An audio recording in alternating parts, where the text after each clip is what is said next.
నీ జీవితంలో కూడా ఎప్పుడు నేను ఎండిపోయా, నా బ్రతిక అయిపోయింది, ఇక నాకు నిరీక్షణ లేదు, నాకు ఆధారం లేదు, నా సంసారం ఎండిపోయింది, నా జీవితం ఎండిపోయింది, నా భవిష్యత్తు ఎండిపోయింది అని జీవితంలో ఎప్పుడు కృంగిపోకు.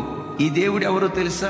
ఎండిన చెట్టును, మోడుబారిన చెట్టును పచ్చని చెట్టుగా మార్చగలిగిన శక్తివంతుడైన దేవుడు. అయితే కొన్నిసార్లు నీ పరిస్థితి షండునులాగా ఎండిపోయినట్లుగా కనపడొచ్చు. నీవేం చేయాలో తెలుసా? పాత నిబంధనలో ఆ షండులు విశ్రాంతి దినాన్ని ఆచరించేవాడు. ఈ క్రొత్త నిబంధన కాలంలో ప్రతి క్రైస్తవుడు పునరుద్ధానపు దినాన్ని ఆచరించాలి.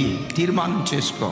దేవా, నిన్ను చేరే ఆ రోజు వరకు ఒక్క పునరుద్ధానపు ఆరాధన కూడా నేను పోగొట్టుకోకూడదయ్యా.